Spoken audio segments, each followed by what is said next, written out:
एक बार की बात है कि एक घाटी में एक बहुत ही अमीर सौदागर रहता था। उसके एक ही बेटा था, पर वह अपने उस अकेले बेटे से खुश नहीं था।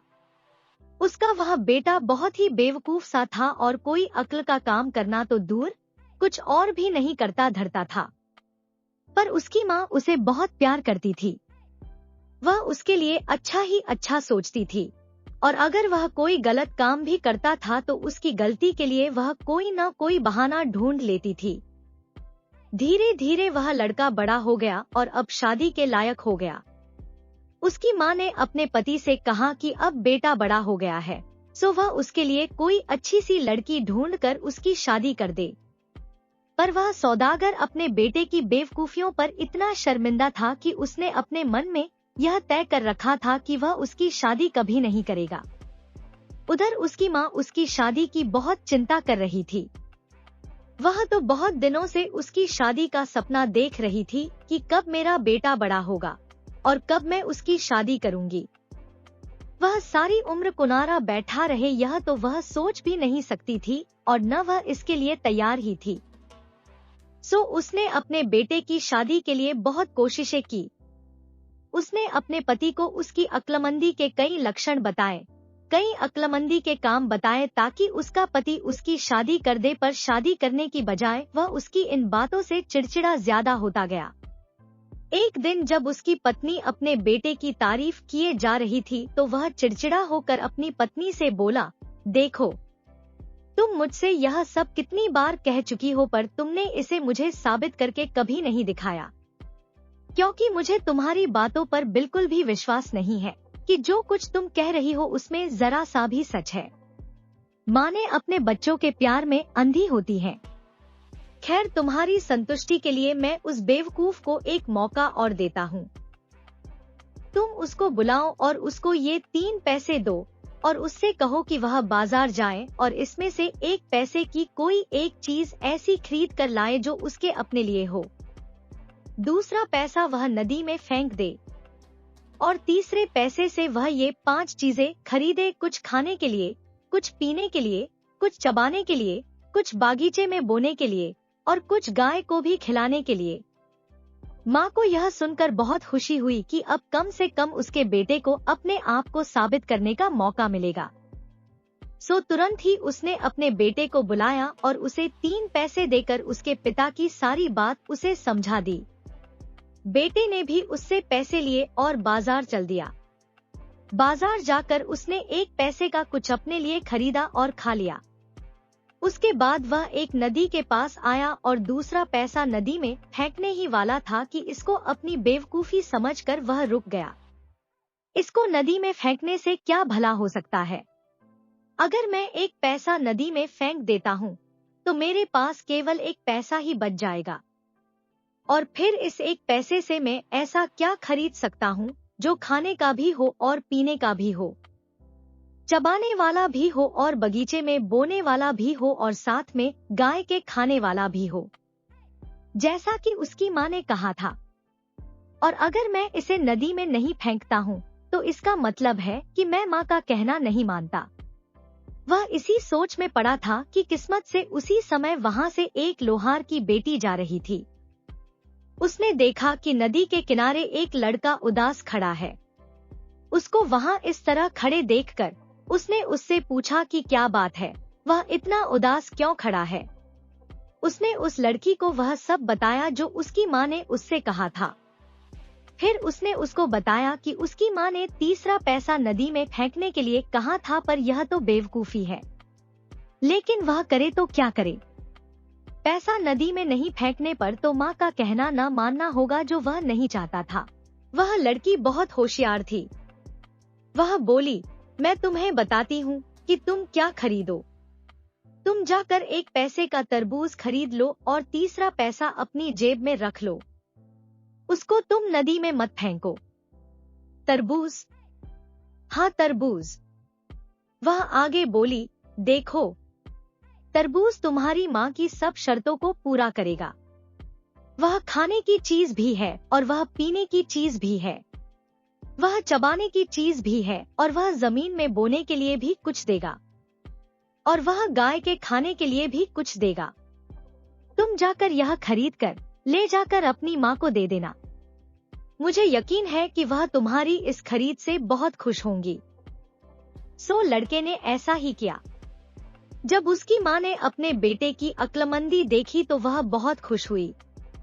उसको लगा कि उसका बेटा वाकई बहुत अक्लमंद है। वह तुरंत ही अपने पति के पास दौड़ी दौड़ी गई और उस तरबूज को दिखाकर बोली, देखो, यह मेरे बेटे का काम है। तरबूज देखकर वह सौदागर भी आश्चर्य में पड़ गया। वह बोला, मुझे विश्वास नहीं होता कि यह काम उसने खुद किया है। उसे तो अक्ल ही नहीं है।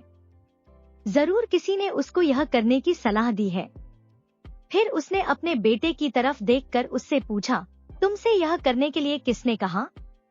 वह बोला, एक लोहार की लड़की ने मुझे यह सलाह दी थी। सौदागर अपनी पत्नी की तरफ देखकर बोला, देखा तुमने, मुझे मालूम था कि यह इस बेवकूफ का काम ही नहीं है। खैर चलो, अगर तुम राजी हो तो और इसकी इच्छा हो तो इसकी शादी उस लोहार की बेटी से कर दो, जो खुद इतनी होशियार है और उसने इसमें अपनी इतनी रुचि दिखाई है। माँ बोली, इससे अच्छी तो कोई बात हो ही नहीं सकती। अगले कुछ दिनों में सौदागर लोहार के घर गया और उसकी लड़की को देख कर आया जिसने उसके बेटे की सहायता की थी। जब वह उसके घर पहुंचा तो लड़की ने ही दरवाजा खोला। सौदागर ने उससे पूछा, बेटी, क्या तुम घर पर अकेली हो? लड़की बोली, जी हाँ। सौदागर ने पूछा, तुम्हारे माता पिता कहाँ हैं? वह बोली, मेरे पिता एक कौड़ी का लाल खरीदने गए हैं और मेरी माँ शब्द बेचने गई है, पर वे लोग जल्दी ही आने वाले होंगे। जब तक वे आएं, तब तक अंदर आकर आप उनका इंतजार करें। लड़की की बात सुनकर सौदागर कुछ सोच में पड़ गया और कुछ न समझते हुए पूछा, तुमने क्या कहा कि तुम्हारे माता पिता कहाँ गए हैं? लड़की बोली, मेरे पिता एक कौड़ी का लाल यानी लैंप के लिए तेल खरीदने गए हैं और मेरी माँ कुछ शब्द बेचने यानी किसी की शादी का रिश्ता तय करने गई है। सौदागर लड़की की होशियारी की बातें सुनकर भौंचक्का रह गया, पर उसने अपने विचारों को प्रकट नहीं होने दिया। इसी समय लोहार और उसकी पत्नी घर वापस लौट आए। वे अपने घर में इतने बड़े और अमीर सौदागर को देखकर बहुत आश्चर्यचकित हुए। उन्होंने उसे सलाम किया और पूछा, आपने इस गरीब के घर आने का कष्ट कैसे किया? सौदागर बोला, मैं अपने बेटे के लिए आपकी बेटी का हाथ मांगने आया हूँ। लोहार ने इस रिश्ते को तुरंत ही स्वीकार कर लिया। शादी का दिन तय कर लिया गया और सौदागर अपने घर वापस लौट गया। घर आकर वह अपनी पत्नी से बोला कि सब ठीक है, लोहार शादी के लिए राजी हो गया है और शादी का दिन भी पक्का हो गया है। तुरंत ही यह खबर सब जगह फैल गई कि लोहार की बेटी की शादी सौदागर के बेटे से हो रही है। लोगों ने बात करना शुरू कर दिया कि सौदागर अपने बेटे की शादी अपने से नीचे घर में कर रहा है। यह ठीक नहीं है। कुछ लोग तो यहाँ तक पहुँच गए कि उन्होंने सौदागर के बेटे के पास जाकर उसे चेतावनी दी कि वह लोहार से जाकर कहे कि अगर उसने अपनी बेटी की यह गलत शादी की तो वह उसकी बेटी को रोज 7 बार जूतों से पीटेगा। उन्होंने सोचा कि उसकी इस धमकी से लोहार शायद डर जाएगा और यह सगाई तोड़ देगा। उन्होंने उससे आगे कहा कि अगर ऐसा नहीं हुआ और फिर भी तुम्हारी शादी उससे हो गई तो पहले दिन ही तुम अपनी पत्नी को इस तरह से मारना ताकि वह तुम्हें आगे तंग न करे और तुम्हारा कहना माने। वह बेवकूफ लड़का इस प्लान को एक बहुत अच्छा प्लान समझकर मान गया और उसने वैसा ही किया। उसने लोहार से जाकर वह सब कह दिया जो लोगों ने उससे लोहार से कहने के लिए कहा था। लोहार यह सुनकर बहुत परेशान हुआ। उसने यह सब अपनी बेटी को बताया जो सौदागर के बेटे ने उससे कहा था और उससे प्रार्थना की कि वह उस आदमी से कोई संबंध न रखे। उसने कहा, ऐसी शादी करने से तो जिसमें पति पत्नी को चोर की तरह से पीटे, जिंदगी भर शादी न करना अच्छा है। लड़की बोली, पिताजी, आप चिंता मत कीजिए। साफ जाहिर है कि कुछ नीच लोगों ने उनको आपसे ऐसा कहने पर मजबूर किया है, पर आप बिल्कुल परेशान न हो। ऐसा कभी नहीं होगा। एक आदमी के कहने में और उसके वही काम करने में बहुत अंतर होता है। आप मेरे लिए बिल्कुल नहीं डरे। जो कुछ उन्होंने कहा है वैसा कभी नहीं होगा। जिस दिन की शादी तय हुई थी उस दिन धूमधाम से शादी हो गई। आधी रात को दूल्हा उठा और यह सोचते हुए कि उसकी पत्नी सो रही थी, उसने एक जूता उठाया और उसको उससे मारने ही वाला था कि पत्नी ने अपनी आंखें खोल दी। वह बोली, ऐसा नहीं करते। शादी की पहली रात को ही लड़ना झगड़ना अपशकुन होता है। कल को अगर तुम चाहो तो मुझे मार लेना, पर आज की रात तो तुम मुझसे मत लड़ो। अगली रात दुल्हे ने दुल्हन को मारने के लिए फिर से अपना जूता उठाया तो उसने फिर से उससे प्रार्थना की, अगर पति पत्नी शादी के पहले हफ्ते में ही एक दूसरे का अपमान करें तो यह बहुत बड़ा अपशकुन होता है। मैं जानती हूँ कि तुम एक बहुत ही अक्लमंद आदमी हो और तुम मेरी बात सुनोगे। तुम अपना यह काम 8वें दिन के लिए रख लो। उस दिन तुम मुझे जितना चाहे उतना मार लेना। लड़का राजी हो गया और उसने अपने हाथ में लिया हुआ जूता एक तरफ फेंक दिया। रीति रिवाजों के अनुसार 7वें दिन लड़की अपने पिता के घर आई। जब लड़के के दोस्त लोग उससे मिले तो वे बोले, आहा, तो उसने तुम्हें भी अच्छा बना दिया। तुम कितने बेवकूफ हो, हमें मालूम था कि ऐसा ही होगा। इस बीच सौदागर की पत्नी अपने बेटे के आगे के जीवन के बारे में सोच रही थी। वह सोच रही थी कि अब समय आ गया है जब उसके बेटे को आजादी से रहना चाहिए। सो उसने अपने पति से कहा, तुम उसे कुछ सामान दे दो और उसको बेचने के लिए उसे बाहर जाने दो। सौदागर बोला, कभी नहीं। उसके हाथ में यह सब देना तो ऐसा होगा जैसे पैसे को पानी में फेंकना। वह तो उस सब को बर्बाद कराएगा। पत्नी बोली, अब जाने भी दो, उसे अक्ल इसी तरह से तो आएगी। उसे कुछ पैसे दो और उसे दूर देशों की यात्रा पर भेज दो। अगर उससे वह कुछ पैसा कमाता है तो कम से कम हम उससे यह उम्मीद रख सकते हैं कि वह पैसे की कीमत समझेगा। और अगर वह पैसा गवाकर और गरीब होकर लौटता है तो हम यह उम्मीद करेंगे कि जब वह दोबारा कमाएगा तब उसकी कीमत समझेगा। वह किसी भी हालत में लौटे, हम फायदे में रहेंगे। इनमें से किसी भी अनुभव के बिना वह कुछ नहीं सीख सकता। इस तरह सौदागर की पत्नी ने सौदागर को अपने बेटे को अकेले व्यापार पर भेजने के लिए राजी कर लिया। उसने अपने बेटे को बुलाया, उसे कुछ पैसे दिए, कुछ सामान दिया और कुछ नौकर उसके साथ करके उसे व्यापार करने भेज दिया। इस तरह वह नौजवान सौदागर अपने नौकरों के साथ व्यापार पर चल दिया। उनका कारवां बहुत दूर नहीं गया था कि वे सब एक बहुत बड़े बगीचे के पास से गुजरे। उस बगीचे के चारों तरफ एक बहुत ऊंची चहारदीवारी खिंची हुई थी। नौजवान सौदागर ने पूछा, यह क्या जगह है? इसके अंदर जाओ और देख कर आओ। उसके नौकर गए और वापस आकर उसे बताया कि उस चहारदीवारी के अंदर एक बहुत बड़े बगीचे में एक बहुत बड़ा और शानदार मकान है। इस पर वह नौजवान सौदागर खुद उस बगीचे के अंदर गया। जब वह उस बड़े और शानदार मकान की तरफ देख रहा था तभी उसे उसमें एक बहुत सुंदर लड़की दिखाई दी। उस लड़की ने उसे जुआ खेलने के लिए अंदर बुलाया। यह लड़की एक बहुत बड़ी जुआरी थी। इसे वे सब चालें आती थी जिनसे वह अपने साथ खेलने वाले का सारा पैसा ले लेती थी। उसकी एक सबसे प्रिय चाल यह थी कि जब वह खेलती थी तो एक बिल्ली अपने साथ रखती थी। उस बिल्ली को लड़की ने कुछ इस तरह से शिक्षा दे रखी थी कि जब भी वह बिल्ली को इशारा करती थी, बिल्ली तब लैंप के पास जाकर लैंप को बुझाकर अंधेरा कर देती थी। ऐसा इशारा वह तब करती थी जब वह अक्सर हार रही होती थी, और इस तरह से वह अपने साथ खेलने वाले का सारा पैसा हड़प लेती थी। यही चाल उसने इस नौजवान सौदागर के साथ भी खेली और उसका काफी पैसा जीत लिया। और उसका केवल पैसा ही नहीं बल्कि उसकी हर चीज चली गई, उसका पैसा, उसका सामान, उसके नौकर, यहाँ तक कि वह खुद को भी हार गया। अब जब उसके पास कुछ नहीं बचा तो उसको जेल में डाल दिया गया। यहाँ उसके साथ बहुत बुरा बर्ताव किया गया। अक्सर वह सिर उठाकर भगवान से प्रार्थना करता कि वह उसे इस हालत से बचाने के लिए इस दुनिया से उठा ले। एक दिन उसने जेल के दरवाजे के सामने से जाते हुए एक आदमी को देखा। उसने उस आदमी को पुकारा और उससे पूछा कि वह वहां कब आया था। आदमी ने जवाब दिया कि वह फला फला देश से आया था और उसने अपने देश का वही नाम बताया जिसमें उसका पिता रहता था। नौजवान सौदागर कैदी ने कहा, यह तो ठीक है, पर क्या तुम मेरे ऊपर एक उपकार करोगे? जैसा कि तुम देख रहे हो, मैं यहाँ इस जेल में कैद हूँ। मैं यहाँ से तब तक नहीं निकल सकता जब तक मेरे ऊपर पड़ा एक बड़ा कर्जा न निबट जाए।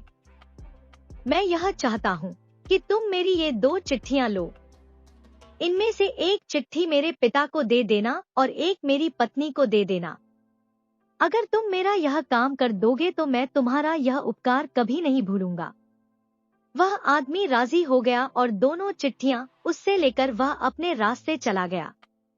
अपने पिता की चिट्ठी में उसने वह सब लिखा था जो उसके ऊपर बीता था और अपनी पत्नी वाली चिट्ठी में उसने लिखा था कि उसने बहुत सारा पैसा कमा लिया है और अब वह जल्दी ही घर वापस आकर उसे जूते से मारेगा, जैसा कि उसने उससे पहले ही कहा था। जैसे ही उस आदमी ने उस देश में अपना काम खत्म किया, वह अपने देश लौट गया और जाकर दोनों चिट्ठियां दे दी। उसे पढ़ना लिखना आता नहीं था, सो गलती से उसने पिता की चिट्ठी पत्नी को और पत्नी वाली चिट्ठी पिता को दे दी। अच्छी खबर पढ़कर पिता बहुत खुश हुआ, हालांकि उसकी यह समझ में नहीं आया कि वह चिट्ठी उसकी बजाय उसकी बहू को क्यों लिखी गई थी और उसके बेटे ने अपनी पत्नी को ऐसी पीटने वाली बात क्यों लिखी थी। जब सौदागर के बेटे की पत्नी ने अपनी चिट्ठी पढ़ी तो वह बहुत दुखी हुई और उसकी भी यह समझ में नहीं आया कि वह चिट्ठी उसके पति ने अपने पिता के नाम क्यों लिखी थी, उसके नाम क्यों नहीं लिखी। यह बात न समझ पाने के कारण वह अपने ससुर के पास गई और जाकर अपनी चिट्ठी का हाल उनको बताया तो दोनों की गुत्थी और उलझ गई, क्योंकि दोनों चिट्ठियों में अलग अलग लिखा था। बहू बहुत होशियार और समझदार थी। उसने अपने ससुर से बात की और अपने पति की सहायता के लिए चल पड़ी और अगर हो सका तो उसे आजाद कराने के लिए भी। उसके ससुर ने उसे जाने की इजाजत दे दी और साथ में उसके रास्ते के लिए उसे कुछ पैसे भी दे दिए। लड़की ने आदमी का वेश रखा और चल दी। चलते चलते वह भी उसी जगह पहुंच गई जहां वह सुंदर लड़की रहती थी। उसने उस लड़की के पास यह खबर पहुंचाई कि वह एक बहुत ही अमीर सौदागर का बेटा है और एक अच्छा जुआरी है, इसलिए वह उसके साथ 2-2 हाथ खेलना चाहता है। वह लड़की तुरंत राजी हो गई। शाम को उन दोनों को खेलना था। इस बीच बहू ने उस लड़की के नौकरों से पूछताछ की कि उनकी मालकिन खेल में जीतने के लिए कौन कौन सी चालें इस्तेमाल करती है। पहले तो नौकर उससे यह बताने में हिचकिचाए, पर जब बहू ने उनको अशर्फियों के ढेर और कुछ और सामान दिखाया तो वे मान गए और सब कुछ बताने पर तैयार हो गए। उन्होंने उसे बताया कि शायद उनकी मालकिन उसको हराने के लिए उस रात भी बिल्ली वाली चाल खेले। यह सुनकर बहू वहां से चली गई। शाम को वह फिर वहां आई और लड़की को अपना सलाम भेजा। वह अपने साथ एक चूहा लेकर आई थी जिसे उसने अपनी कोट की आस्तीन में छिपा रखा था। खेल शुरू हुआ। बहुत अच्छी खिलाड़ी होने की वजह से बहू जीतने लगी। यह देखकर उस नीच जुआरी लड़की ने अपनी बिल्ली को इशारा किया। बिल्ली तुरंत ही लैंप की तरफ चली। उसी समय बहू ने अपनी आस्तीन में से चूहा छोड़ दिया। छोड़ते ही चूहा दूर भाग गया और उसके पीछे पीछे भाग गई बिल्ली। कमरे की सारी चीजें इधर उधर हो गईं। लड़की कुछ परेशान सी हो गई तो बहू बोली, क्या हम अपना खेल शुरू करें? बस फिर क्या था, अब कोई बाधा नहीं थी, सो बहू वह बाजी भी जीत गई और फिर दूसरी, तीसरी, चौथी, वह सब कुछ जीतती चली गई। उसने न केवल अपने पति के पैसे और सामान ही जीत लिया बल्कि उस लड़की का पैसा, सामान, नौकर, महल आदि सब कुछ जीत लिया। इतनी आसानी से सब कुछ जीता हुआ सामान उसने बड़े बड़े बक्सों में बंद किया। वहां के सारे कैदियों को आजाद किया। उसका पति भी दूसरे कैदियों के साथ उसे धन्यवाद देने के लिए वहां आया, पर वह अपनी पत्नी को सरदार के वेश में पहचान न सका। पत्नी ने उसे ध्यान से देखा और पूछा कि क्या वह उसका सरदार बनना चाहेगा। मजबूरी की हालत में उसके पति ने उसका सरदार बनना स्वीकार कर लिया। बहू ने उसके फटे मैले कपड़े उतरवा कर सरदारों जैसे कपड़े पहनवाए। सरदार ने ही फिर उनके वहां से जाने का इंतजाम किया। बहू ने अपने पति के पुराने कपड़े लकड़ी के एक छोटे से बक्से में रखवा दिए। सारे बक्सों की चाबियां बहू ने सरदार यानी कि अपने पति के हवाले कर दी, पर जिस बक्से में नौजवान सौदागर के पुराने कपड़े थे, उस बक्से की चाबी बहू ने अपने पास रखी। जब सब तैयारियां हो गई, तब वे सब वहां से चल दिए। उस नीच लड़की को उन्होंने अपने साथ ले लिया। जब वे सब अपने देश के पास पहुंचे तो बहू ने सरदार बने अपने पति से कहा, मुझे अपना एक जरूरी काम है तो मैं इस तरफ जाता हूँ, पर तुम मेरी चिंता मत करना। तुम सीधे शहर चले जाओ और यह सब सामान अपने साथ ले जाओ। इस सब सामान को अपने घर में संभाल कर रख देना जब तक मैं लौट कर आता हूँ। मैं तुम्हारे पिता को जानता हूँ और तुम्हारे ऊपर भरोसा कर सकता हूँ। अगर मैं 20 दिनों तक न आऊं तो ये सारी चीजें तुम्हारी हैं। इतना कहकर बहू अपने पिता के घर चली गई और उसका सरदार पति उस नीच लड़की, नौकर चाकर और सब सामान के साथ अपने घर चला गया। अपने घर पहुंचकर बहू ने अपने पिता से यह मामला छिपाकर रखने के लिए कहा। कुछ दिनों बाद वह अपनी ससुराल गई, पर जैसे ही उसके पति ने उसे देखा, बोला, क्या तुम्हें मालूम है कि मुझे तुम्हें कितनी बार जूतों से पीटना है? ऐसा कहकर उसने अपना जूता निकाल कर दिखाया। उसके माता पिता बोले, छी छी, क्या तुम घर में वापस आने के इस शानदार मौके को ऐसे नीच काम करके मनाओगे? उसकी पत्नी तब जरा कठोर होकर बोली, अब मुझे पता चला कि तुम वाकई में कितने बड़े बेवकूफ हो। अब तक मैं सोचती रही कि शायद तुम में कुछ अक्ल आ गई होगी, पर लगता है कि तुम वैसे के वैसे ही रहे। इधर देखो, वह बक्सा मेरे पास लाओ। उसको खोलो और उसमें रखे गंदे कपड़े देखकर बताओ कि ये कपड़े किसके हैं, तुम्हारे या किसी और के? इनको देखो और याद करो कि जेल के रखवालों ने तुम्हारे साथ कैसा व्यवहार किया था। कितनी जोर जोर से मारा था उन्होंने तुमको, कितना खराब और कितना कम खाना देते थे वे लोग तुम्हें, और कितनी गालियां दी थी उन्होंने तुमको। यह याद करके तो तुम काम जाते होगे ना? अगर अब भी अक्ल और याददाश्त दुरुस्त नहीं हुई है तो सुनो, मैं ही वह अमीर सौदागर का बेटा हूँ जिसने तुमको उस नीच और जुआरी लड़की की कैद से छुड़ाया है। जो चिट्ठी तुमने अपने पिता को लिखी थी वह इत्तेफाक से मेरे पास आ पहुंची। मैंने तुम्हारा दुख पढ़ा और तुरंत ही तुम्हें छुड़ाने के लिए चल पड़ी। मैंने एक नौजवान सौदागर का वेश रखा और जाकर उस लड़की से मिली जिसने तुम्हें बेवकूफ बनाया था। मैंने उसके साथ जुआ खेला और तुम्हारा सब कुछ जीत लिया जो तुमने हारा था, और इसके अलावा उस लड़की का भी सब कुछ जीत लिया। यही वह लड़की है। जाओ और जाकर उससे पूछो कि वह मुझे पहचानती है कि नहीं। उस जुआरी लड़की ने कहा, हाँ हाँ, यही है वह। सौदागर का बेटा यह सब सुनकर भौंचक्का रह गया। उसके मुंह से तो कोई बोल ही नहीं फूटा। सौदागर की पत्नी ने अपनी बहू की तरफ देखा और उसे ढेर सारा आशीर्वाद दिया। सौदागर खुद अपने बेटे से इतना नाउम्मीद और गुस्सा था कि वह न तो कुछ बोल सका और न ही कुछ कर सका। आखिरकार उसने अपनी पत्नी की तरफ देखा और बोला, अब तो तुम्हें विश्वास हो गया कि तुम्हारा बेटा कितना बेवकूफ है। यह सब सामान और हीरे जवाहरात बहू को दे दो। वही उसके लिए बहुत ज्यादा अच्छी है और वही इसके काबिल भी है। बहुत दिन हुए, किसी ऊंचे पर्वत की चोटी पर एक गरीब दंपत्ति रहते थे। रोटी कमाने के लिए वे आलू, टमाटर आदि की खेती किया करते थे। पहाड़ी से उतरकर निचले मैदानों में उन्होंने अपनी खेती बना रखी थी। दोनों पति पत्नी बड़े ही परिश्रमी थे। धीरे धीरे उनकी उम्र ढलती जा रही थी और शक्ति कम होती जा रही थी। संतान के लिए उन दोनों की बड़ी इच्छा थी। एक दिन दोनों आपस में बातें कर रहे थे। कितना अच्छा होता अगर हमारे भी एक बच्चा होता। जब हम बूढ़े हो जाएंगे तो वह हमारे खेतों की रखवाली किया करता और जमींदार के पास जाकर हमारा लगान चुका आया करता। बुढ़ापे में वह हमें हर तरह से आराम देता। हम भी अपनी झुकी हुई कमर को कुछ देर आंगन में चूल्हे के पास आराम से बैठकर सीधी कर लिया करते। उन दोनों ने सच्चे दिल से नदी और पहाड़ों के देवता की प्रार्थना की। थोड़े दिनों बाद ही किसान की पत्नी गर्भवती हुई। 9 महीने बाद उसके बच्चा हुआ, लेकिन बच्चा आदमी का न होकर एक मेंढक था और उसकी लाल आंखें चमक रही थी।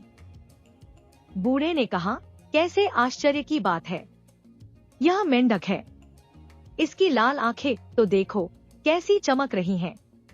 इसे घर में रखने से क्या फायदा, चलो इसे बाहर फेंक आएं। लेकिन पत्नी का मन उसे फेंक देने को न हुआ। उसने कहा, भगवान हम पर कृपालु नहीं है, उसने हमें बच्चे की जगह एक मेंढक दिया है, लेकिन अब तो यही मेंढक हमारा बच्चा है, इसलिए हमें इसको फेंकना नहीं चाहिए। मेंढक मिट्टी और तालाबों में रहते हैं, हमारे घर के पीछे जो जोहर है उसमें इसे छोड़ आओ, वहीं रह जाया करेगा। बूढ़े ने मेंढक को उठा लिया। जब वह उसे ले जाने लगा तो मेंढक बोला, माताजी, पिताजी, मुझे तालाब में मत डालिए, मैं आदमियों के घर में पैदा हुआ हूँ और मुझे आदमियों की तरह ही रहना चाहिए। जब मैं बड़ा हो जाऊंगा तो मेरी शक्ल बिल्कुल आप जैसी हो जाएगी और मैं भी आदमी बन जाऊंगा। बूढ़ा आश्चर्यचकित हो गया। उसने अपनी पत्नी से कहा, कैसी अद्भुत बात है, यह तो बिल्कुल हमारी तरह से बोलता है। लेकिन जो कुछ भी उसने कहा है हमारे लिए तो वह अच्छा ही है। उसकी पत्नी ने कहा, भगवान ने ज्योंतियों करके तो हमें ये दिन दिखाए हैं, अगर यह बोलता है तो जरूर कोई अच्छा बच्चा होगा। हो सकता है कि इस समय किसी के शाप से मेंढक बन गया हो। नहीं, इसे आप घर में ही रहने दीजिए। वे दोनों पति पत्नी बड़े दयालु थे, अतः उन्होंने मेंढक को अपने साथ ही रख लिया। 3 वर्ष बीत गए। इस बीच मेंढक ने देखा कि उसके माता पिता कितनी मेहनत करते थे। एक दिन उसने अपनी बूढ़ी माँ से कहा, माँ, मेरे लिए आटे की एक रोटी सेंक दो, मैं कल जमींदार के पास जाऊंगा और उसके सुंदर महल में जाकर उससे मिलूंगा। उसकी 3 सुंदर बेटियां हैं, उससे कहूंगा कि वह अपनी एक बेटी की शादी मुझसे कर दे। मैं उन तीनों में से उससे शादी करूंगा जो सबसे अधिक दयावान हो और तुम्हारे काम में सबसे ज्यादा मदद कर सके। बेटे, ऐसी मजाक की बात मत किया करो, बूढ़ी ने कहा, क्या तुम समझते हो कि तुम्हारे जैसे छोटे और भद्दे जानवर के साथ में कोई भला आदमी अपनी सुंदर सी बेटी का हाथ पकड़ा देगा? तुम जैसे को तो कोई भी पैर से दबाकर कुचल देगा। माँ, तुम रोटी तो बनाओ, मेंढक ने कहा, तुम देखती रहना, मैं तुम्हारे लिए एक बहू जरूर लाऊंगा। बूढ़ी स्त्री अंत में राजी हो गई। अच्छा, मैं तुम्हारे लिए एक रोटी तो सेक दूंगी, उसने मेंढक से कहा, लेकिन इस बात का ख्याल रखना कि उसके महल की कहारिन या नौकरानी तुम्हें भूत प्रेत समझकर तुम्हारे ऊपर राख न डाल दे।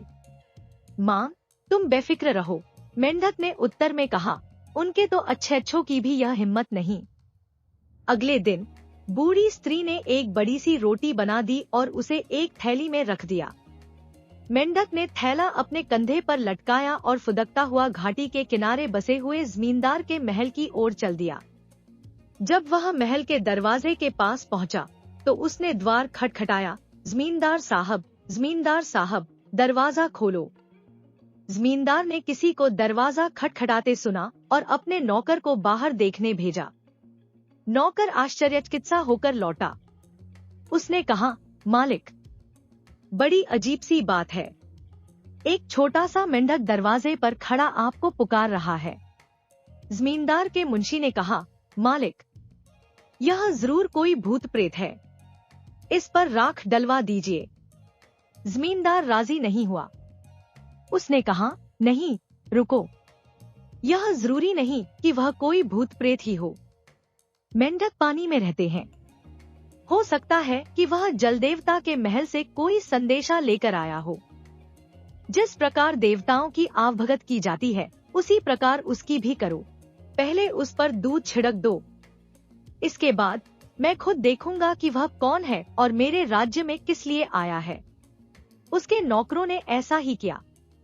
मेंढक की उसी प्रकार इज्जत की गई जैसी देवताओं की जाती है। उन्होंने उस पर दूध छिड़का और कुछ दूध उसके ऊपर हवा में भी उड़ाया। इसके बाद जमींदार खुद दरवाजे पर आ गया और उसने पूछा, मेंढक देवता, क्या तुम जल देवता के महल से आ रहे हो? तुम्हारी हम क्या सेवा कर सकते हैं? मैं जल देवता के महल से नहीं आ रहा, मेंढक ने उत्तर दिया।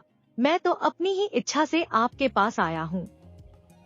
आपकी सब लड़कियां विवाह योग्य हैं। मैं उनमें से एक से शादी करना चाहता हूँ।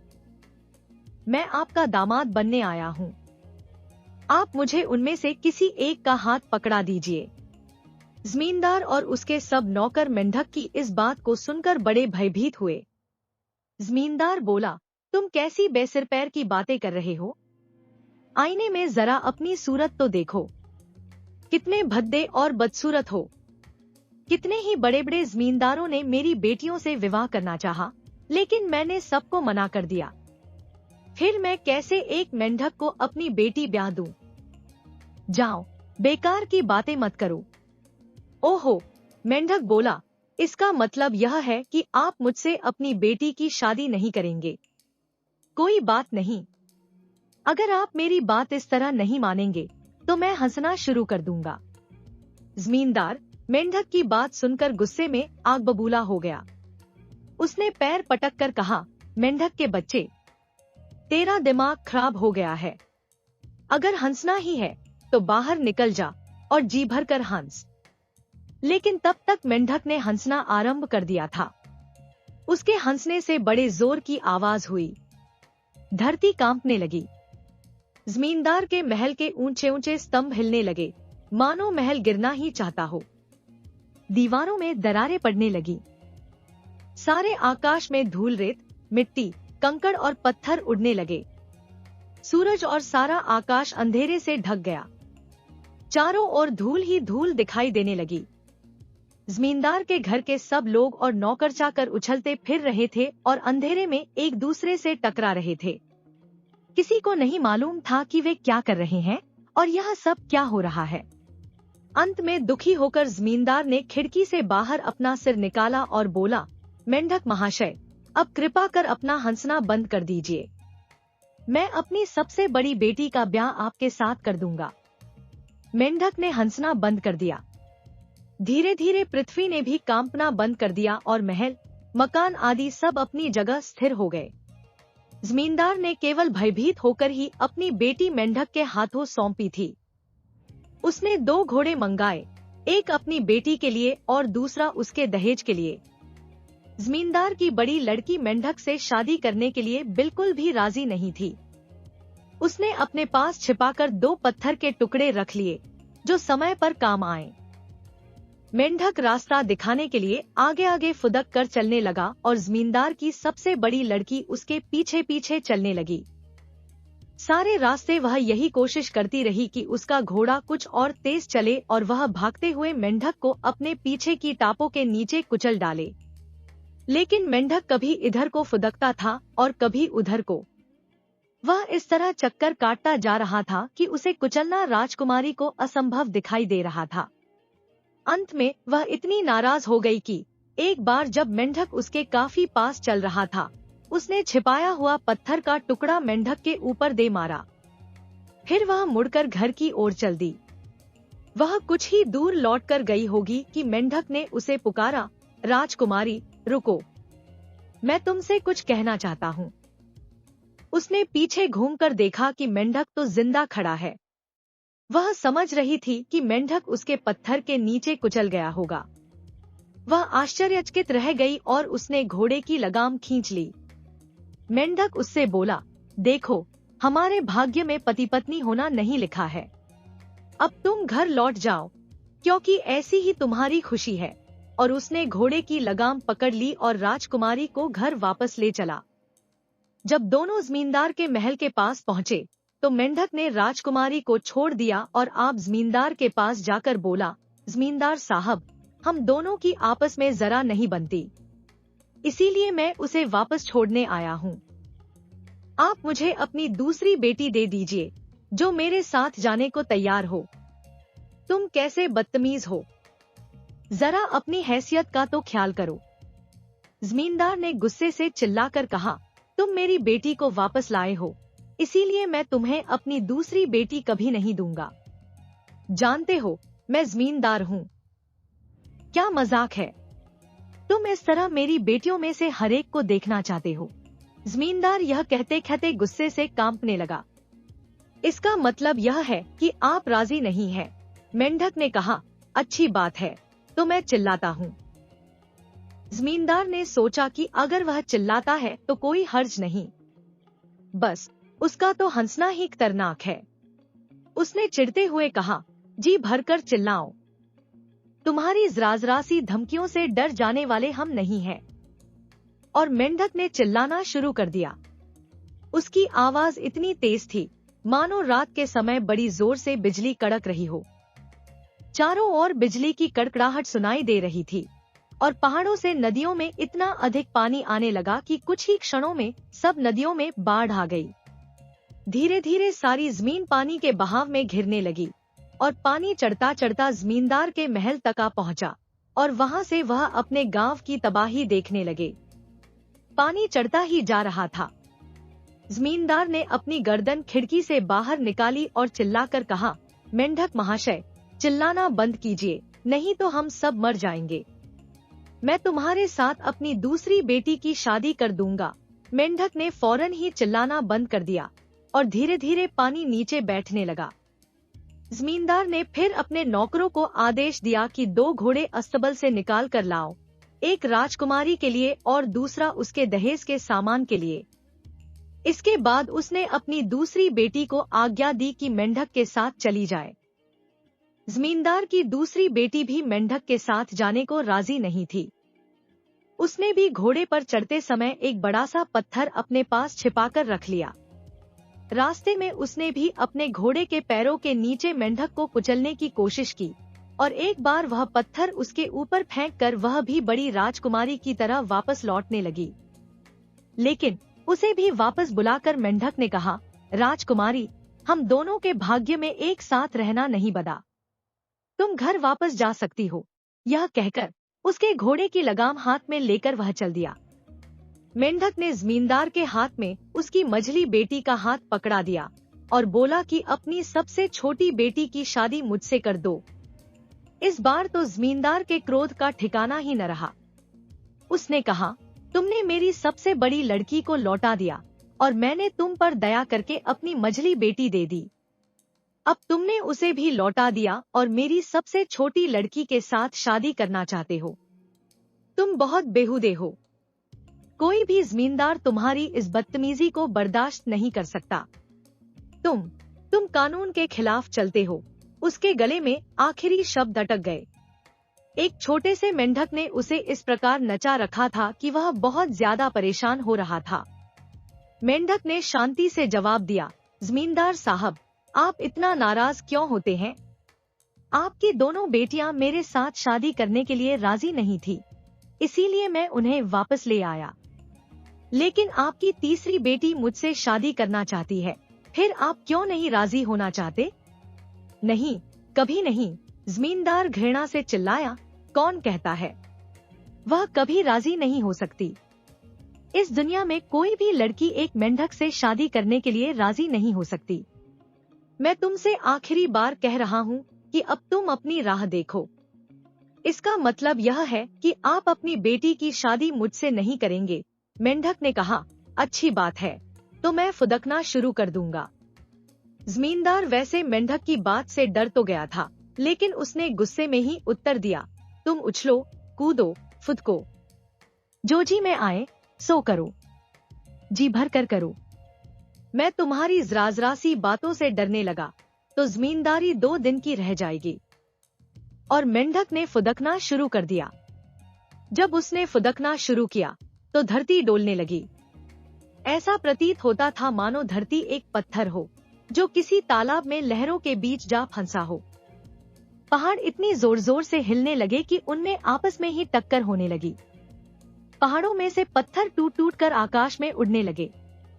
सारा आकाश पत्थरों और धूल मिट्टी से ढक गया और सूरज दिखाई देना बंद हो गया।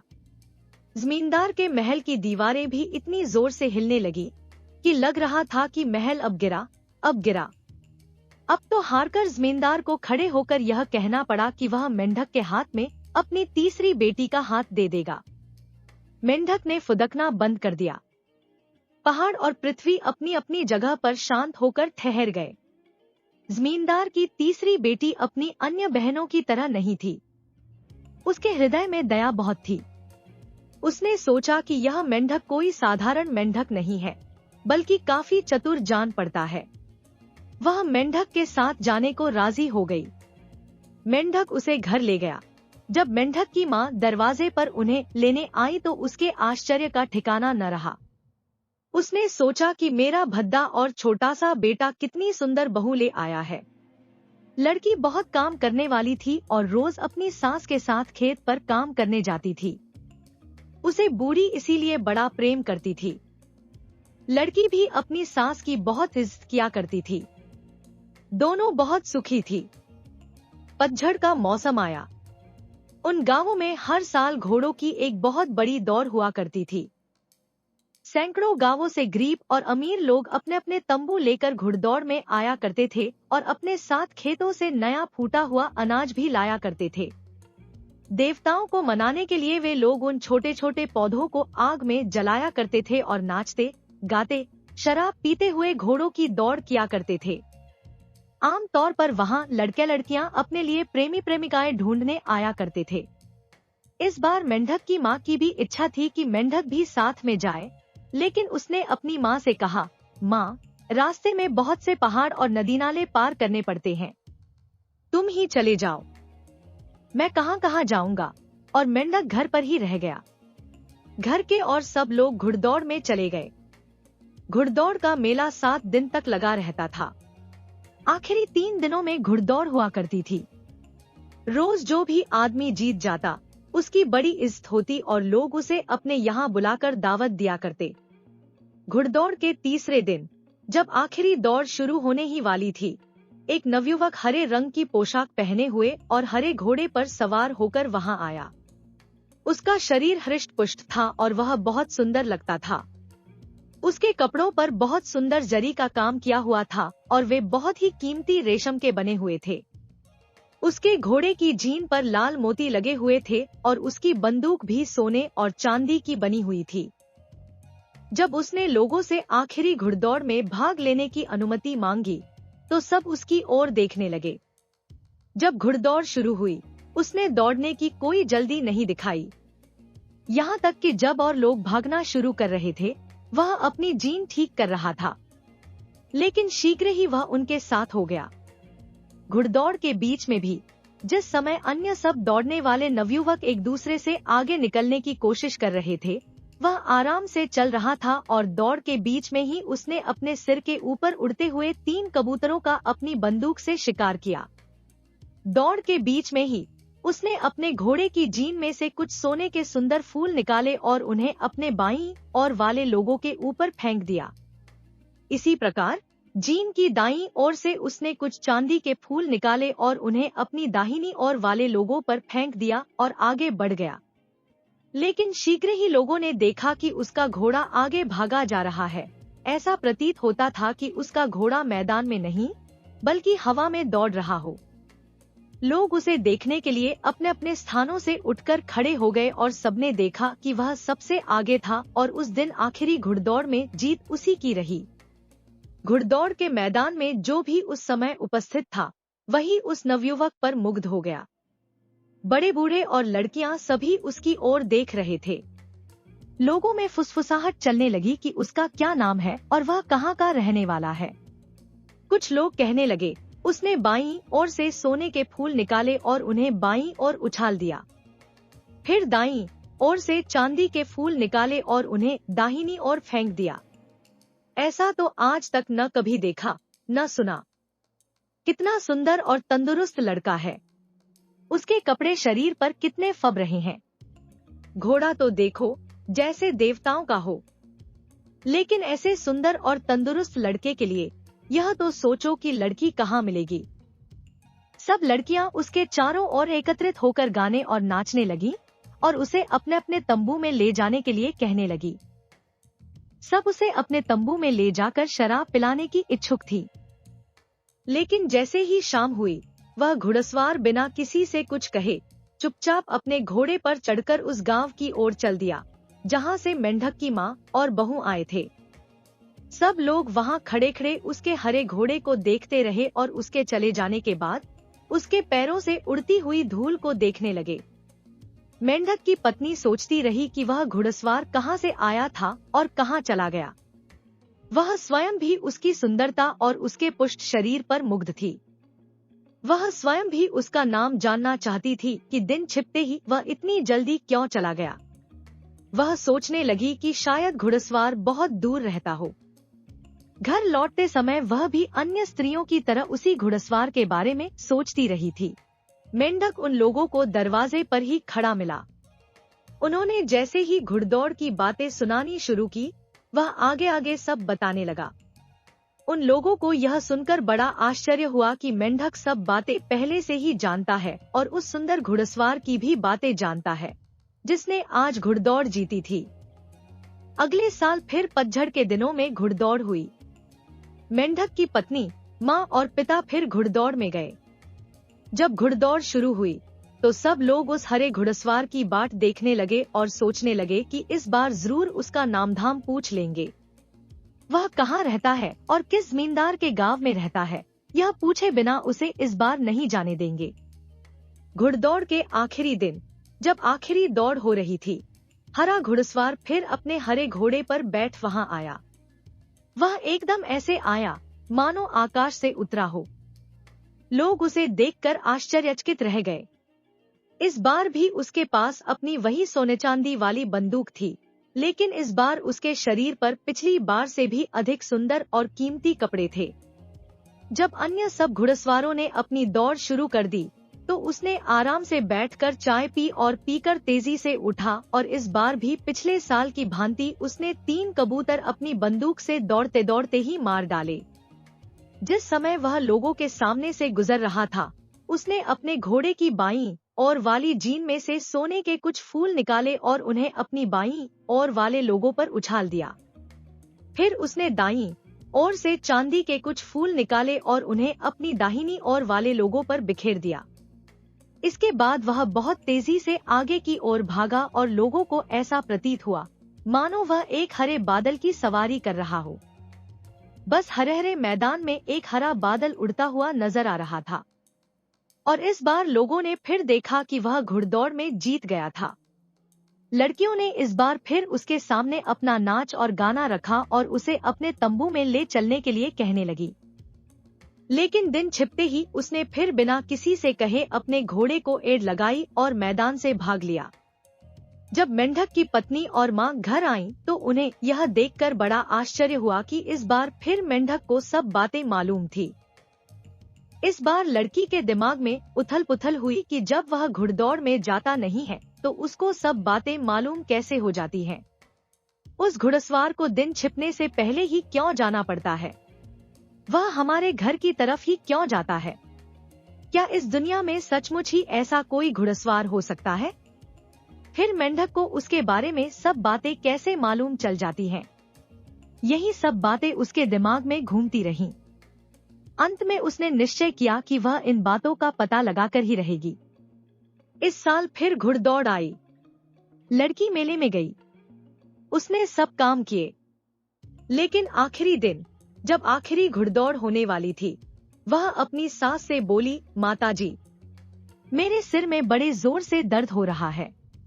मैं घर जाना चाहती हूँ। आप मुझे एक खच्चर दे दीजिए। लड़की की सास और ससुर उसका बहुत ख्याल रखते थे। उन्होंने उसे खच्चर दे दिया और कहा कि वह घर चली जाए। जब वह अपने सास ससुर की आंखों से ओझल हो गई, तो उसने खच्चर को तेजी से घर की ओर दौड़ाया। जब वह घर पहुंची, उसने सबसे पहला काम जो किया वह था मेंढक को ढूंढने का, लेकिन उसे मेंढक कहीं भी दिखाई न दिया। तभी उसे एक कोने में मेंढक की खाल पड़ी दिखाई दी, जो उसके पति की ही थी। उसने उसे उठा लिया और उसकी आंखों से खुशी के आंसू बहने लगे। उसने सोचा कि मैं कितनी सौभाग्यशाली हूँ। मेरा पति कितना सुंदर है और कितनी अच्छी घुड़सवारी करता है। मैं तो उसके बिल्कुल अयोग्य हूँ। आज मुझे कितनी खुशी है। वह बार बार अपने आंसू रोकने की कोशिश करती, लेकिन आंसू थे कि रुक ही नहीं रहे थे। वह बार बार मेंढक की खाल को देख रही थी और सोच रही थी कि उसके पति को इतनी गंदी खाल नहीं पहननी चाहिए। वह इतने भद्दे वेश में क्यों रहता है? क्या वह उसके योग्य नहीं है? उसे उस खाल से इतनी अधिक घृणा हो गई कि उसने उसे जला देने का निश्चय किया। वह सोच रही थी कि जब मेंढक यहाँ आएगा तो इसी बदसूरत वेश में बदल जाएगा, इसीलिए उसने उसे जला दिया। जब उसने खाल जलाई तब सूरज डूब रहा था। तभी अचानक वह नवयुवक अपने हरे घोड़े पर सवार बादलों की तरह उड़ता हुआ वहां आया। जब उसने अपनी पत्नी को खाल जलाते देखा तो उसका रंग डर के मारे पीला पड़ गया और उसने फौरन घोड़े से उतरकर खाल को आग में जलने से बचा लेना चाहा, लेकिन उसे बहुत देर हो गई थी। मेंढक की केवल एक टांग ही बची थी। उसने एक ठंडी सांस ली और घर के सामने पड़े एक बड़े पत्थर पर जाकर गिर पड़ा। लड़की यह देखकर बहुत डर गई और उसकी सहायता करने के लिए दौड़ी। तुम इतने अच्छे आदमी हो और इतनी बढ़िया घुड़सवारी करते हो, तुम फिर मेंढक क्यों बने रहना चाहते हो? और सब लड़कियों के पति तुम्हारी तरह के आदमी हैं, फिर मेरा ही भाग्य क्यों फूटा रहे? क्या तुम नहीं सोचते कि यह मुझे कितना बुरा लगता है? लड़के ने जवाब दिया, तुम बहुत अधिक आतुर हो गई थी। जो कुछ भी तुमने किया है वह बहुत जल्दी कर डाला। अभी उसको करने के लिए हमें कुछ दिन रुकना था। अब मैं जिंदा नहीं रह सकता और लोग पृथ्वी पर खुश नहीं रह सकते। क्या मैंने कुछ गलत काम कर डाला है? लड़की ने पूछा। बोलो, अब मुझे क्या करना चाहिए? इसमें तुम्हारी गलती नहीं है, मेरा ही दोष है। मैं बहुत ज्यादा लापरवाह हो गया था। यही वजह थी कि मैं घुड़दौड़ में जा पहुंचा। मैं लोगों को अपनी ताकत दिखाना चाहता था, लेकिन अब न तो हम लोग और न ही दुनिया के लोग सुखी रह सकते हैं। मैं कोई साधारण आदमी नहीं हूँ, बल्कि पृथ्वी माता का बेटा हूँ। अगर मैं और अधिक मजबूत हो गया होता तो मैं लोगों की मदद करने के लिए खड़ा हो सकता था। मैं ऐसी दुनिया के स्वप्न देखा करता था जिसमें अमीर लोग गरीबों का खून चूसना बंद कर दें और जिसमें अफसर लोग अपने से नीचे के आदमियों को दबाया न करें। मैं चाहता हूँ कि सब लोगों के पास राजधानी में जाने के लिए साधन हो और सब लोग आपस में मिलजुल कर अपनी भेड़ और बकरियों का व्यापार कर सकें। लेकिन अभी मैं इतना बड़ा नहीं हुआ था और मेरी शक्तियाँ भी अभी बहुत सीमित थी। अभी तक मुझ में इतनी शक्ति नहीं पैदा हुई कि मैं रात की ठंड को बिना अपनी मेंढक की खाल के सह सकूं। इसीलिए दिन निकलते ही मैं मर जाऊंगा। जब मैं धीरे धीरे इतना बड़ा हो जाता कि लोगों की इतनी सेवा कर सकता तो मेरे शरीर में इतनी शक्ति पैदा हो जाती कि मैं बिना मेंढक की खाल के भी रह सकता था। लेकिन अभी यह बहुत जल्दी है। तुमने यह क्या कर डाला? अब मैं यहाँ पृथ्वी पर नहीं रुक सकता। आज ही रात को मैं अपनी माँ के पास लौट जाऊंगा। जब लड़की ने यह सुना तो उसकी आंखों से आंसू बहने लगे। उसने नवयुवक के कमजोर शरीर को अपनी बाहों में संभाल लिया और बोली, तुम नहीं मर सकते। मुझे विश्वास नहीं होता कि तुम मर जाओगे। नहीं, मैं तुम्हें मरने नहीं दूंगी। लड़की शोक से कातर होकर इतनी बुरी तरह चिल्लाने लगी कि नवयुवक ने उसका हाथ अपने कमजोर हाथों में लेकर कहा, प्रिय, तुम इतना दुखी मत हो। अगर तुम वास्तव में यह चाहती हो कि मैं जिंदा रहूं, तो अब भी तुम कुछ कर सकती हो। उसने पश्चिम की ओर इशारा किया, लेकिन यह सब केवल भगवान की इच्छा और उनकी अनुमति से ही किया जा सकता है। मेरा घोड़ा ले लो। अभी भी समय है, क्योंकि मेरा घोड़ा हवा की तरह भागता है। वह तुम्हें पश्चिम दिशा की ओर ले जाएगा, जहाँ लाल लाल बादलों के बीच एक बहुत बड़ा महल है। वहाँ जाकर भगवान से प्रार्थना करना। कहना कि लोगों की भलाई के लिए वह इन 3 बातों को पूरा कर दे। उनसे कहना कि यह सब दिन निकलने से पहले ही कर दे। देखो, अच्छी तरह याद कर लो। पहली बात यह है कि लोग गरीब और अमीर न कहलाएं, सबके पास बराबर धन हो। दूसरा यह कि अफसर लोग और सरकारी आदमी जैसे जमींदार आदि जनता को न दबाएं। और तीसरी यह कि हमारे पास नगरों तक जाने के लिए सड़कें हों और हम वहां जाकर व्यापार कर सकें। अगर भगवान तुम्हारी इन बातों को मान जाते हैं तो हम सब सुख से रह सकेंगे और मुझ में इतनी शक्ति हो जाएगी कि मैं रात को भी बिना मेंढक की खाल के रह सकूंगा। लड़की फौरन घोड़े पर सवार होकर वहां से चल दी। घोड़ा उसे लेकर हवा में उड़ रहा था। हवा उसको छूकर भागी जा रही थी और वह बादलों के बीच में होती हुई पश्चिम दिशा की ओर उड़ रही थी। अंत में वह उस महल के सामने आई जो सूर्य की भांति लाल लाल चमक रहा था। वह अंदर गई और उसने भगवान से अपनी प्रार्थनाएं कहीं। भगवान उसकी बातों की सच्चाई और उसके दुख को देखकर पिघल गए और उन्होंने उसकी बातें मान ली। भगवान उससे बोले, तुम्हारी बातों में सच्चाई है, इसीलिए मैं तुम्हारी सब बातें मान लूंगा। लेकिन दिन निकलने से पहले तुम्हें जाकर यह खबर सब घरों में पहुंचा देनी होगी। तुम्हारी प्रार्थनाएं तभी पूरी हो सकेंगी यदि सब लोग इस बात को दिन निकलने से पहले सुन ले। तब यहाँ इतनी अधिक ठंड पड़नी बंद हो जाएगी और तुम्हारा पति रात को भी बिना मेंढक की खाल के रह सकेगा। लड़की खुशी के मारे फूली नहीं समा रही थी। उसने भगवान को धन्यवाद दिया और अपने घोड़े पर चढ़कर घर की ओर चल दी, जिससे दिन निकलने से पूर्व ही वह इस समाचार को घर घर फैला सके। लेकिन जब वह घाटी में घुसी, उसका जमींदार पिता वहीं किले के दरवाजे पर ही खड़ा था। जब उसने अपनी बेटी को आते देखा तो वह बोला, क्यों बेटी, तुम इतनी देर गए यहाँ क्यों आई हो? उसने कहा, पिताजी, भगवान ने मुझे एक बहुत ही आश्चर्यजनक वरदान दिया है। अब मैं उसे सबको बताने जा रही हूँ। जल्दी कहाँ की है? जमींदार बोला, जरा मुझे भी तो बताओ, भगवान ने तुम्हें क्या क्या वरदान दिए हैं? पिताजी, मैं 1 मिनट के लिए भी नहीं रुक सकती। मेरे पास इतना समय नहीं है। मैं आपको फिर बता दूंगी। लड़की बोली, यह नहीं हो सकता। मैं जमींदार हूँ और तुम्हें सबसे पहले मुझे ही बताना पड़ेगा। और उसने आगे बढ़कर घोड़े की लगाम पकड़ ली। लड़की जानती थी कि उसका पिता इस तरह नहीं मानेगा, लेकिन वह उससे जल्दी से जल्दी छुटकारा पाना चाहती थी, इसीलिए उसने उसे सब कुछ सच सच बता दिया। वह बोली, भगवान ने मुझसे 3 वायदे किए हैं। पहला तो यह है कि गरीब और अमीर में कोई भेद नहीं रहेगा। जमींदार ने अपना सिर खुजलाया। वह बोला, अगर गरीब और अमीर में कोई भेद नहीं रहेगा तो मेरी इज्जत कौन करेगा और तुम्हारी बहनों के लिए दहेज का पैसा कहाँ से आएगा? यह कहकर उसने घोड़े की लगाम को और भी कसकर पकड़ लिया। दूसरी बात यह है कि सरकारी अफसर आम जनता को नहीं सताएंगे। यह क्या मूर्खता है? फिर हमारा काम कौन करेगा? हमारी भेड़ बकरी कौन चराएगा? हमारे खेत कौन जोतेगा? उसने बड़े ही बेमन से कहा और पूछा कि तीसरा वचन क्या है? तीसरी बात यह है कि यहाँ से नगरों तक कोई रास्ता बन जाए और हम लोग वहाँ पर व्यापार कर सकें। आहा पिताजी, जब यह सब बातें हो जाएंगी तो यहाँ की ठंड बिल्कुल खत्म हो जाएगी और यहाँ काफी गर्मी पड़ने लगेगी। उसके बाद लेकिन जमींदार ने बीच में ही टोक कर कहा, ये सब बेकार की बातें हैं, ऐसा कभी नहीं हो सकता। हमारा काम अब बिल्कुल ठीक तरह से चल रहा है।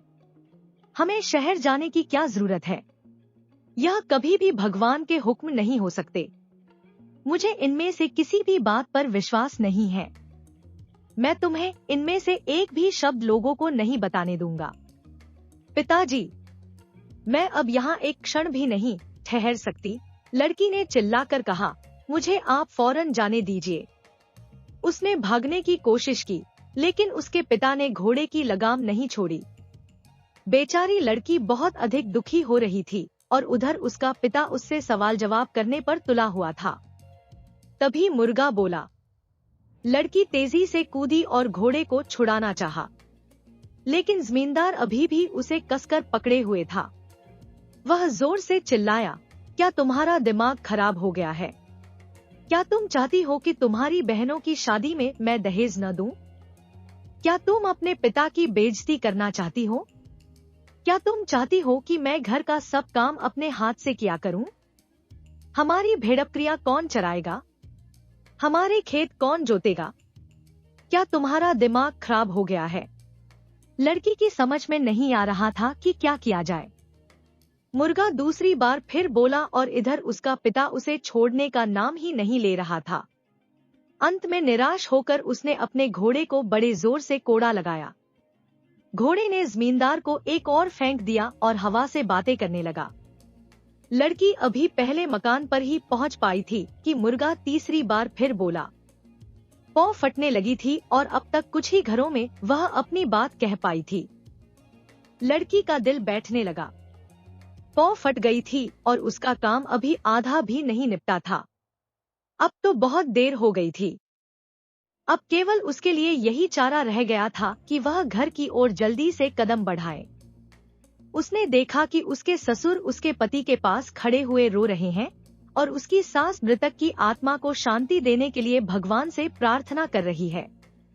सब बेकार हो गया था। वह अपने पति के शव पर गिर पड़ी और अपने पिता को कोसती हुई जोर जोर से रोने लगी। इस घुड़सवार नवयुवक के शव को वहां से कुछ दूर पर ही एक चट्टान पर दफना दिया गया। रोज शाम को जाकर वह लड़की उसकी कब्र के पास रोती। अंत में एक दिन वह खुद भी पत्थर में बदल गई। उस दिन के बाद लोगों को उसका रोना सुनाई देना बंद हो गया। आज भी उस कब्र के पास वह पत्थर की लड़की बनी हुई है। बहुत दूर से देखने पर ही मालूम चल जाएगा कि वह कोई लड़की है जिसके बाल बिखरे हुए हैं और वह भगवान से प्रार्थना कर रही है। वह अपने पति की कब्र के पास सदा से इसी प्रकार प्रार्थना करती रही है और सदा इसी प्रकार प्रार्थना करती रहेगी। मधु एक सुंदर, आकर्षक और महत्वाकांक्षी युवती थी, लेकिन दुर्भाग्यवश उसका जन्म एक साधारण परिवार में हुआ था। उसके पिता एक छोटे से कार्यालय में क्लर्क थे और माँ एक गृहिणी। मधु का मन हमेशा बड़ी बड़ी चीजों और भव्य जीवन शैली की ओर आकर्षित रहता था। उसे लगता था कि वह विलासिता और सुख सुविधाओं के लिए ही बनी है। उसका सपना था कि वह एक आलीशान घर में रहे, कीमती गहने पहने और उच्च समाज की पार्टियों में शामिल हो।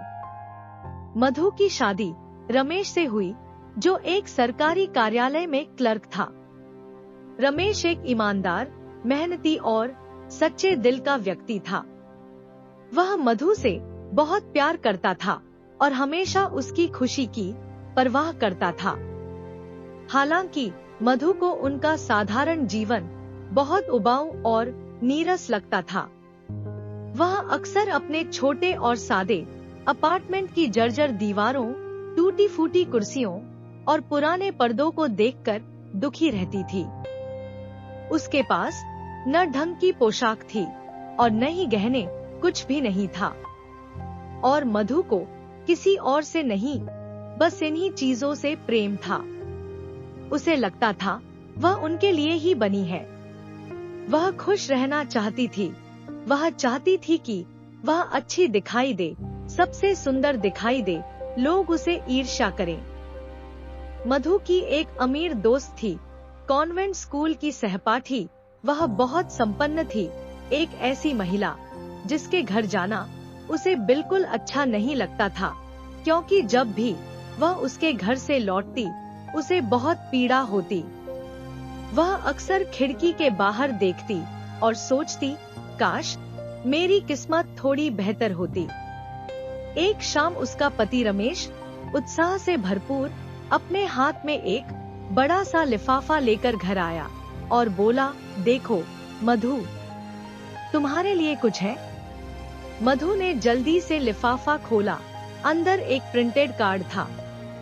रमेश बोला, देखो मधु, हमें मंत्री महोदय के आवास पर एक भव्य समारोह में आमंत्रित किया गया है। मधु ने लिफाफा खोला और निमंत्रण पत्र देखा। बजाय खुश होने के उसने तिरस्कार से आमंत्रण को मेज पर फेंक दिया और बड़बड़ाई, तुम मुझसे क्या चाहते हो? रमेश बोला, मैंने सोचा तुम खुश होगी। तुम कभी बाहर जाती नहीं हो और यह एक अच्छा मौका है। बड़ी मुश्किल से मैंने इस आमंत्रण पत्र को हासिल किया है। कुछ लोगों को ही मिल पाया है, उनमें एक खुशनसीब मैं भी हूँ। सारे अफसर वहाँ होंगे।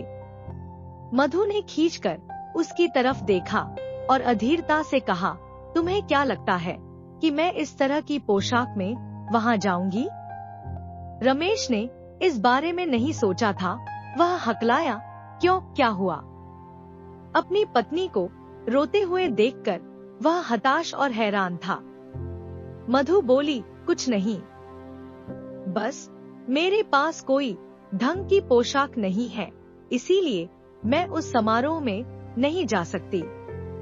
यह आमंत्रण तुम अपने किसी साथी को दे दो जिसकी पत्नी के पास पहनने के लिए अच्छी पोशाक हो। रमेश ने उसे शांत किया और कहा, मधु तुम चिंता मत करो, हम कुछ उपाय करेंगे। रमेश ने अपनी बचत से 400 रुपए निकाले और मधु को दिए। जाओ, अपने लिए एक अच्छी सी पोशाक खरीद लो। मधु खुशी से झूम उठी और बाजार जाकर एक सुंदर पोशाक खरीद लाई। लेकिन उसकी चिंता अभी भी खत्म नहीं हुई थी। समारोह का दिन करीब आ रहा था और मधु उदास, चिंतित और बेचैन लग रही थी। हालांकि उसकी पोशाक तैयार थी। एक शाम उसके पति ने उससे कहा, क्या बात है? पिछले 3 दिन से तुम काफी परेशान लग रही हो। मधु ने उदास होकर कहा, रमेश, पोशाक तो मिल गई, पर मेरे पास पहनने के लिए न कोई आभूषण है और न ही कोई कीमती स्टोन। बिना गहनों के मैं वहाँ कैसे जाऊंगी? मैं वहाँ बिल्कुल गरीब लगूंगी। इससे अच्छा यही रहेगा कि मैं वहाँ नहीं जाऊं। तभी उसका पति रमेश चिल्लाया, तुम कितनी मूर्ख हो। अरे, तुम अपनी दोस्त नीता के पास जाओ और उससे कुछ गहने उधार ले लो। तुम उसकी अच्छी दोस्त हो, वह तुम्हें कभी मना नहीं करेगी। मधु खुशी के मारे चीख उठी, यह सही है, मैंने इस बारे में कभी सोचा ही नहीं। अगले दिन मधु अपनी सहेली नीता के घर गई और उसे अपनी समस्या बताई। नीता ने कांच के पल्लों वाली अलमारी खोली, उसमें से गहनों का एक बक्सा निकाल लाई। उसे खोला और मधु से कहा, मधु तुम इनमें से जो चाहो ले लो। मधु ने बड़े ध्यान से सभी गहने देखे। पहले कुछ कंगन, फिर मोतियों का हार, बढ़िया कारीगरी के कीमती स्टोन। उसने उन्हें आईने के सामने पहनकर देखा, हिचकिचाई, कोई अंतिम फैसला नहीं कर पाई। बस पूछती रही, तुम्हारे पास और गहने हैं क्या? हाँ है, इन्हें देखो। मैं तुम्हारी पसंद के बारे में नहीं जानती हूँ। अचानक मधु को एक काले रंग के साटन के बॉक्स में हीरो का एक शानदार हार दिखाई दिया और उसका दिल तेजी से धड़कने लगा। जब उसने उसे उठाया, उसके हाथ कांप रहे थे। उसने उसे अपनी हाई नेक पोशाक के ऊपर गले पर बांध दिया और आईने में स्वयं को देखकर हर्ष से अभिभूत हो गई। फिर उसने नीता से हिचकिचाते हुए पूछा, क्या तुम मुझे यह हार उधार दे सकती हो? सिर्फ यह? क्यों नहीं, निश्चित रूप से। नीता ने मुस्कुराते हुए कहा, यह हार तुम पर बहुत ही अच्छा लग रहा है। मधु खुशी के मारे अपनी दोस्त की गर्दन पर झूल गई, उसे भावुकता के साथ चूमा, फिर हार का बक्सा अपने साथ लेकर अपने घर चली आई। समारोह की रात आई। समारोह में मधु सबसे सुंदर और आकर्षक दिख रही थी। उसकी नई पोशाक और हीरो का हार उसे बेहद खास बना रहे थे। समारोह में आए सभी लोग उसकी ओर आकर्षित थे और उसका नाम पूछ रहे थे। मधु खुशी से झूम उठी। वह नाचती रही, हंसती रही और अपनी सारी चिंताओं को भूल गई। उसे ऐसा लगा जैसे वह किसी सपनों की दुनिया में हो, जहां हर कोई उसकी तारीफ कर रहा था और उसे अद्वितीय मान रहा था। रात को घर लौटते समय रमेश ने मधु के कंधों पर शॉल रख दी, जिसे वह अपने साथ लाया था। वह एक बहुत पुरानी सी एक साधारण शॉल थी। मधु इस शाल को ओढ़कर समारोह में आए अमीर मेहमानों की नजर से बचना चाहती थी, ताकि दूसरी अमीर महिलाओं का ध्यान उसकी ओर न जाए, जिन्होंने फर की अत्यंत महंगी शॉल ओढ़ी हुई थी। जल्दी से मधु वहां से निकल जाना चाहती थी। अतः मधु और रमेश ने एक टैक्सी ली। जब वे अपने छोटे से अपार्टमेंट में पहुंचे, मधु ने आईने के सामने खड़े होकर शॉल हटाई, जिसने उसके खूबसूरत कंधों को ढक रखा था, ताकि वह अपनी सज धज को, अपने वैभव को फिर से निहार सके। लेकिन एकाएक तभी उसके मुंह से एक जोर की चीख निकली। मधु ने पाया कि उसके गले से हीरों का हार गायब था। उसके पति ने, जो अपने कपड़े बदल रहा था, उससे पूछा, क्या बात है? वह घबरा गई और बोली, रमेश, मेरा हार कहाँ है? लगता है मैंने उसे खो दिया है। रमेश व्यग्रता के साथ खड़ा हो गया। क्या? कैसे? यह संभव नहीं है। फिर रमेश ने तुरंत हर जगह हार ढूंढना शुरू किया।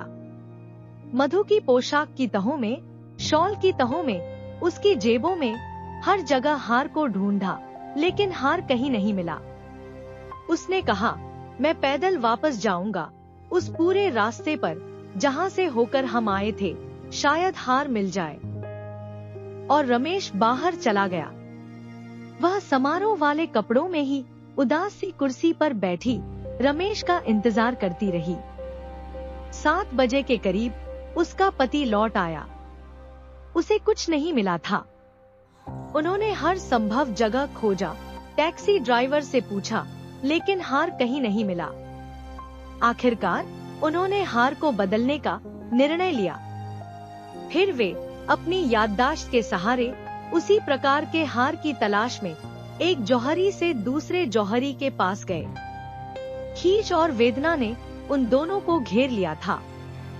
कई जौहरियों की दुकानें घूमने के बाद उन्हें एक दुकान में वैसा ही हार मिला। उसकी कीमत 40,000 रुपए थी, लेकिन जौहरी उन्हें 36,000 रुपए में देने के लिए तैयार था। मधु और रमेश ने हर संभव जगह से कर्ज लिया और हार खरीद लिया। उन्होंने नीता को हार लौटा दिया, लेकिन हार के खोने के बारे में कुछ भी नहीं बताया। अगले 10 सालों तक मधु और रमेश ने बहुत ही गरीबी में दिन गुजारे। उन्होंने नौकरों को निकाल दिया, एक छोटा सा कमरा किराए पर ले लिया और खुद सभी काम करने लगे। मधु अब बूढ़ी और थकी हुई दिखने लगी थी। उसने कर्ज चुकाने के लिए हर संभव काम किया। उसके चेहरे पर अब हमेशा चिंता और उदासी छाई रहती थी। उसे एहसास हुआ कि घर की साफ सफाई, देखभाल और रसोई घर के काम का क्या मतलब होता है। वह प्लेटें और चिकने बर्तन साफ करती, वह मैले कपड़े धोती, उन्हें तार में सुखाने डालती। वह सुबह सुबह कचरे का बैग लेकर नीचे गली में जाती और एक आम गृहिणी की तरह अपनी बाह में टोकरी लटकाए वह किराने का सामान, फल सब्जी, गोश्त वगैरह खरीदती, उनसे सौदेबाजी करती, अपमानित होती, एक एक पैसा बचाने की कोशिश करती। उसके पति ने शाम के समय व्यापारियों के खातों की नकल करने का काम शुरू कर दिया। वह घर पर भी देर रात तक काम करता। यह जीवन क्रम 10 वर्षों तक चला। 10 वर्षों में उन्होंने सारा कर्ज ब्याज समेत चुकता कर दिया। मधु अब बूढ़ी दिखाई देने लगी थी। वह एक निर्धन, घर परिवार वाली स्त्री बन गई थी, मजबूत, कठोर और रूखी, बिखरे बालों वाली। वह ऊंची आवाज में बात करती, लेकिन कभी कभी जब उसका पति दफ्तर में होता वह खिड़की के पास बैठ जाती और बहुत पहले की उस शाम को, उस समारोह के उन पलों को याद करती। वह कितनी सुंदर, कितनी सम्मानित, कितनी उत्साहित थी। अगर वह उस हार को नहीं खोती तो क्या होता, कौन जानता है। जीवन कितना विलक्षण और परिवर्तनशील है। हमारे तबाह होने या बचने के लिए बस एक छोटी सी वस्तु ही काफी होती है। एक दिन मधु ने बाजार में नीता को देखा। वह खुद को रोक नहीं पाई। वह उसके पास पहुंची और उसे पुकारा, पर नीता मधु को बिल्कुल नहीं पहचान पाई और हकलाते हुए बोली, माफ कीजिए, मैं आपको नहीं जानती हूँ। आपको शायद कोई गलतफहमी हुई है। नीता, मैं मधु हूँ, तुम्हारी दोस्त। नीता ने हैरानी से कहा, ओह मेरी प्यारी मधु, तुम कितनी बदल गई हो। हाँ, जब मैं तुम्हें हार लौटाने आई थी, उसके बाद मेरे दिन काफी कठिनाई में बीते। बहुत ही मनहूस दिन थे और वह सब तुम्हारी वजह से हुआ। मेरी वजह से? भला वह कैसे? तुम्हें वह हीरो का हार याद है जो तुमने मुझे मंत्रालय की समारोह पार्टी पर पहनने के लिए दिया था? हाँ, बहुत अच्छी तरह से। हाँ, तो मैंने उसे खो दिया था। तुम क्या कहना चाहती हो? उसे तो तुमने लौटा दिया था। इसके बाद मधु ने अपनी पूरी कहानी नीता को बता दी। नीता, मैंने तुम्हारा हार खो दिया था। मैंने तुम्हें वैसा ही हार कर्ज की रकम से खरीद कर लौटाया था और कर्ज चुकाने में हमें 10 साल का समय लग गया। तुम समझ सकती हो, यह सब हमारे लिए आसान नहीं था। हमारे लिए जिनके पास कुछ नहीं था। आखिरकार सारा कर्ज चुकता हो गया है। नीता चलते चलते अचानक रुक गई। उसने कहा, तुम कह रही हो कि तुमने मेरे उस हार के बदले एक हीरो का हार खरीदा था? हाँ, उस समय हूबहू वैसा ही हार खरीदा था। तुम्हारा शायद इस पर ध्यान नहीं गया, क्योंकि दोनों बिल्कुल एक जैसे थे। और वह खुशी से मुस्कुराई, जिसमें गर्व भी था, साथ ही निष्कपटता भी। यह सब सुनकर नीता चौंक गई। वह भीतर तक द्रवित हो गई। उसने मधु के दोनों हाथ पकड़ लिए और तड़पती हुई बोली, ओह मेरी भोली भाली मधु, मेरा वह हार तो नकली था। उसकी कीमत अधिक से अधिक 500 रुपए होगी। मधु को अपनी किस्मत और अपनी मूर्खता पर गहरा पछतावा हुआ। उसने महसूस किया कि उसके जीवन की असली खुशी सादगी और संतोष में ही थी, न कि बाहरी दिखावे में। मधु ने जाना कि सुख और शांति भीतर से आती है, न कि बाहरी चीजों से। उस दिन से उसने अपने जीवन में छोटी छोटी खुशियों को अपनाना शुरू किया और सच्चे संतोष का अनुभव किया। एक गांव में करैलची नाम का एक किसान रहता था। उसकी आमदनी इतनी अच्छी थी कि अपनी पत्नी और बेटी का पेट आसानी से पाल सके। करैलची ने अपनी बेटी किराली को बहुत लाड़ प्यार से पाला था। किराली अपने पिता को बहुत प्यार करती थी। करैलची की पत्नी प्रतिदिन दोपहर को खाना तैयार करती और किराली भोजन लेकर अपने पिता के पास खेत पर जाती थी। पिता को अपने हाथ से भोजन खिलाकर ही वह घर वापस आती थी। एक दिन किराली भोजन लेकर चली तो बहुत तेज धूप थी। रास्ते में एक पेड़ के नीचे बैठकर वह सुस्ताने लगी। तभी उसने देखा कि पेड़ पर एक बंदर बैठा है। बंदर ने अपने बच्चे को अपने सीने से लगा रखा था। किराली सोचने लगी कि एक दिन उसका भी प्यारा सा बच्चा होगा। वह अपने बच्चे का नाम लल गालनो रखेगी। वह अपने लल गालनों को खूब प्यार करेगी। तभी उसके मन में बुरे बुरे ख्याल आने लगे। वह सोचने लगी कि जब वह शैतानियां करेगा तो मुझे उस पर बहुत क्रोध आएगा। वह शैतानी करके इधर उधर भागता फिरेगा। यदि किसी दिन वह सीढ़ियों में भागने लगेगा तो सीढ़ियों से गिर जाएगा, फिर मेरे ललगालनों को चोट लग जाएगी। अगर चोट ज्यादा लग गई तो वह मर जाएगा। ओह, मेरे ललगालनों का क्या होगा? यही सोचते सोचते वह रोने लगी और बार बार कहने लगी, मेरा ललगालनों, मेरा ललगालनों। वह घंटों बैठी रोती रही और अपने पिता का भोजन ले जाना भूल गई। जब किराली बहुत देर तक घर वापस नहीं पहुंची तो उसकी मां ने सोचा कि उसके पिता को जाकर बताना चाहिए कि किराली घर वापस नहीं लौटी है। वह खेत की ओर चल दी। रास्ते में उसने किराली को एक पेड़ के नीचे बैठकर रोते हुए देखा तो उसने अपनी बेटी के पास जाकर पूछा, बेटी तुम रो क्यों रही हो? किराली मेरा ललगालनों कहकर रोती रही और अपने रोने का कारण मां को बताया। उसकी मां पूरी बात सुनकर बिना सोचे समझे मेरा ललगालनों कहकर रोने लगी। मां बेटी दोनों बैठकर आंसू बहाने लगी। करैलची को दोपहर का भोजन नहीं मिला था, इस कारण उसे क्रोध आ रहा था। शाम होते ही वह घर के लिए वापस चल दिया।